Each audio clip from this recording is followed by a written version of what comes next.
అందరికీ నమస్కారం. సిఎల్ఎన్ఎస్ తెలుగుకి స్వాగతం. ఈరోజు మనం ఎక్రూడ్ అసెట్ యొక్క మీనింగ్ తెలుసుకుందాం.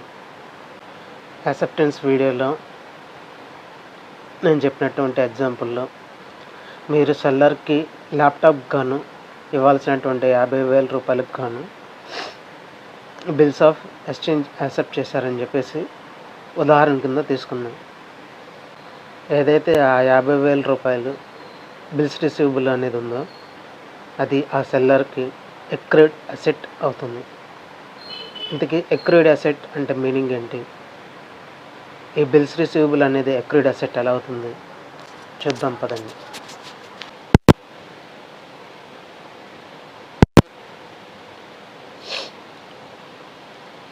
A developing but not yet enforceable claim against another person which accumulates with the passage of time or the rendering of service or otherwise.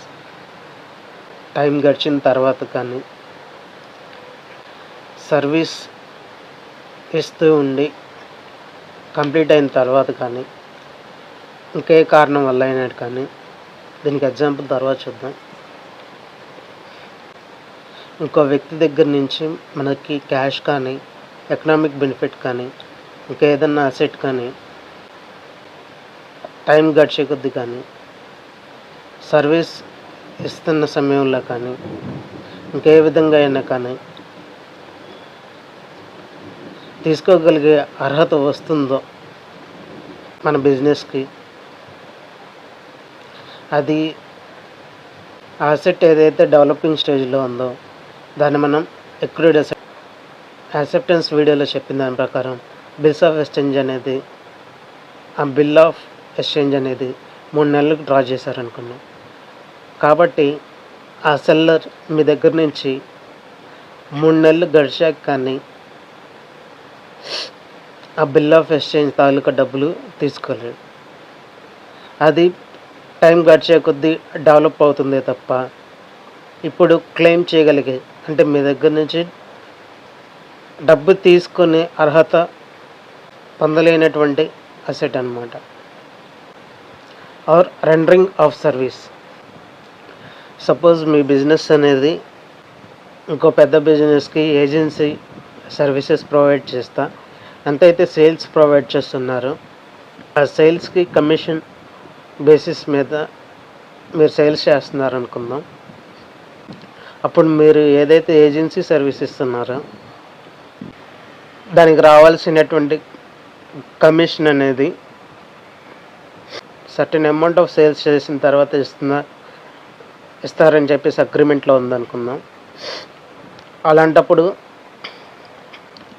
ఆ రావాల్సిన అమౌంట్ ఏదైతే ఉందో కమిషన్ ఈ పీరియడ్కి కాను, సే ఈ 1 మంత్కి కానీ, ఇయర్కి కానీ, ఈ 3 మంత్స్కి కానీ ఏదైతే మీరు ఏజెన్సీ సర్వీసెస్ ఇచ్చారో ఆ రావాల్సినటువంటి కమిషన్ అనేది ఎక్రూడ్ అసెట్ అవుతుంది.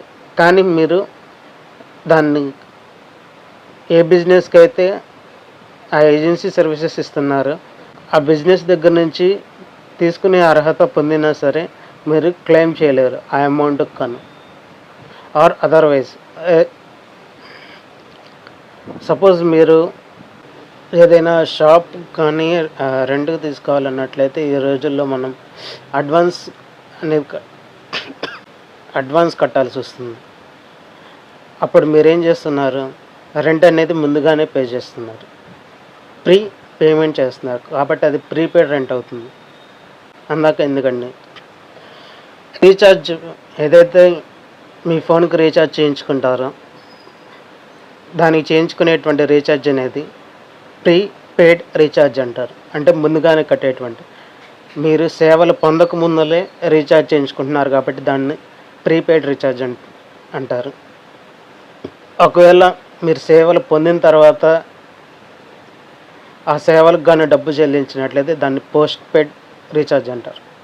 పోస్ట్ తర్వాత పే చేసేటువంటి రీఛార్జ్.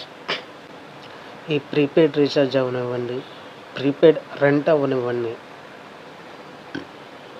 టైం గడిస్తాయి. కానీ మీరు అవతల వ్యక్తి దగ్గర నుంచి ఆ ఎకనామిక్ బెనిఫిట్ అనేది రెండు విషయంలో అయితే ప్రాపర్టీ యూజ్ చేసే రైట్ కానీ రీఛార్జ్ విషయంలో అయితే ఆ సర్వీస్ని యూజ్ చేసుకునే రైట్ కానీ ఏదైతే డేటా బ్యాలెన్స్ కానీ కాల్ బ్యాలెన్స్ కానీ ఉందో అది మీరు క్లెయిమ్ చేయలేదు. అది టైం గడిచే కొద్దీ డెవలప్ అవుతూ వస్తుంది. అలాగా ఈ ప్రీపెయిడ్ రెంట్ అనేది ఒక అక్రూడ్ అసెట్గా మనం పరిగణించవచ్చు.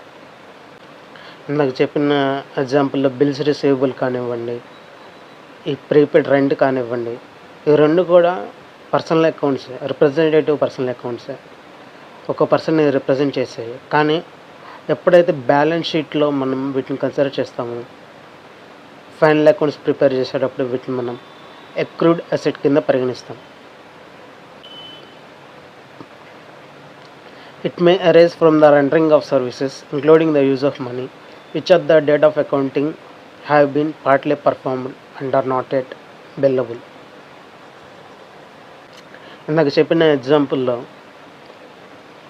మీ బిజినెస్ అనేది ఇంకో పెద్ద బిజినెస్కి ఏజెన్సీ సర్వీస్ ఇస్తున్నట్లయితే ఆ సేల్స్ చేయడానికి కారణం మీరు ఎలక్ట్రిసిటీ ఎక్స్పెన్సెస్ పే చేసి ఉంటారు, రెంట్ ఎక్స్పెన్సెస్ పే చేస్తుంటారు. కాబట్టి మీరు మనీని వాడే ఆ సర్వీసెస్ అనేది ఆ బిజినెస్కి ఇచ్చి ఉంటారు. కానీ ఏ రోజునైతే మీరు అకౌంటింగ్ చేస్తున్నారో ఆ రోజున అమౌంట్ సేల్స్ మాత్రమే అయి ఉంటాయి. సే ₹1,00,000 కనుక మీకు ₹1,00,000 సేల్స్ అయిన తర్వాత కమిషన్ ఇస్తారని చెప్పేసి అగ్రిమెంట్లో రాసుకున్నట్లయితే మీరు అకౌంటింగ్ చేసే రోజుకి ₹50,000 విలువైన సేల్స్ మాత్రమే చేసినట్లయితే అది బిల్ రాయడానికి అర్హత కలిగిన అమౌంట్ కాదు. కానీ ఏ పీరియడ్కి అయితే మీరు ఆ ఏజెన్సీ సర్వీసెస్ ప్రొవైడ్ చేశారో ఆ పీరియడ్కి ఆ కమిషన్ రిసీవబుల్ అంటే రావాల్సి ఉంది అని అర్థం తెలుగులో. ఏదైతే ఆ కమిషన్ రిసీవబుల్ ఉందో ఆ కమిషన్ రిసీవబుల్ కూడా అక్రూడ్ అసెట్ అవుతుంది.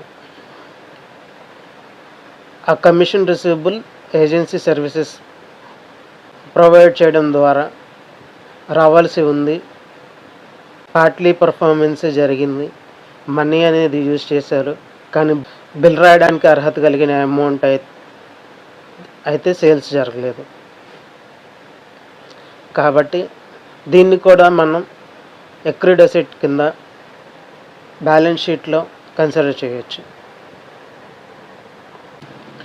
ఈ టాపిక్ మీద రీసెంట్ న్యూస్ చూసుకున్నట్లయితే NVIDIA ఏదైతే ల్యాప్టాప్స్కి గేమింగ్ ప్రాసెసర్ని గ్రాఫిక్స్ సంబంధించి ప్రాసెసర్ని ఇచ్చే కంపెనీ ఉందో ఆ కంపెనీ యొక్క ప్రీపెయిడ్ మరియు ఇతర కరెంట్ అసెట్స్ అంటే ఏవైతే సంవత్సరం లోపల క్యాష్ రూపంలో మార్చుకోగలిగే ఉన్నాయో లేదా ఎకనామిక్ బెనిఫిట్ని ఇచ్చే ఉన్నాయో అవి కరెంట్ అసెట్స్ అనమాట.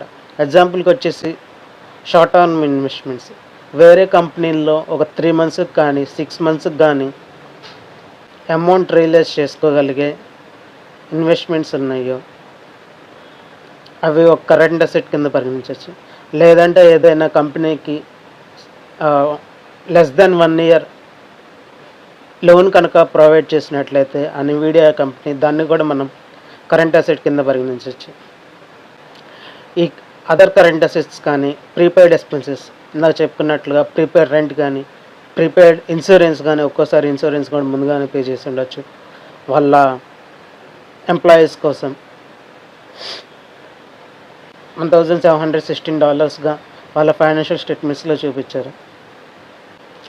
ఈ వీడియో కనుక మీకు నచ్చినట్లయితే లైక్ చేయండి, కామెంట్ చేయండి, మరియు షేర్ చేయండి. ఇలాంటి మరిన్ని వీడియోస్ కోసం మన ఈ CLNS తెలుగు ఛానల్ని సబ్స్క్రైబ్ చేసుకోవడం మాత్రం మర్చిపోమాకండి. ధన్యవాదాలు.